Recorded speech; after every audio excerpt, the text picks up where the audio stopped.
Assalamu alaikum wa rahmatullahi wa barakatuh.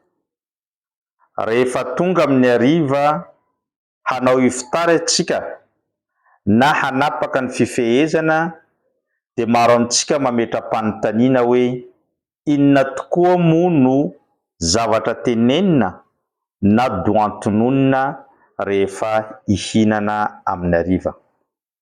Misy amintsika miteny hoe bismillah dia mihinana izy. Efa mety zany ary tsy misy problème mihitsy. Misy amintsika indray manampy doa hoe Allahumma laka sumtu wa bika amantu wa alayka tawakkaltu ila akhiri. Efa mety ihany koa zany ary tsy misy problème fa ny tena doa marim-pototra azontsika tamin'ny mpaminany sallallahu alayhi wa sallama no teny ireo sahaba manao hoe rehefa tonga amin'ny hariva hanapaka iftary mpaminany sallallahu alayhi wa sallam dia tsy mitsahatra izy miteny ilay doa hoe dhahaba dhama'u wabtallat al-uruq wa thabata al-ajru insha Allah. Dhahaba dhama'u wabtallat al-uruq wa thabata al-ajru insha Allah.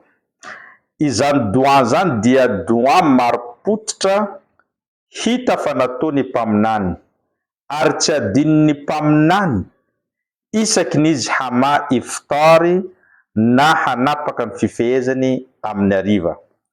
Ary nampitainy tamin'ireo sahaba ary ireo sahaba nampita zany taty amintsika.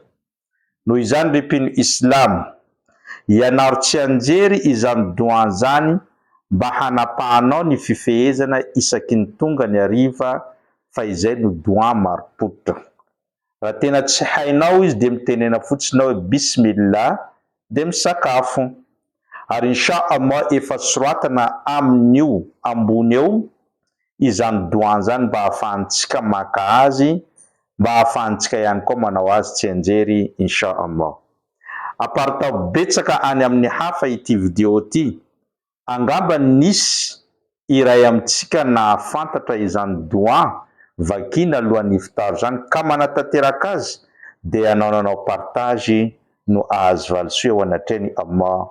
Wassalamu alaikum wa rahmatullahi wa barakatuh.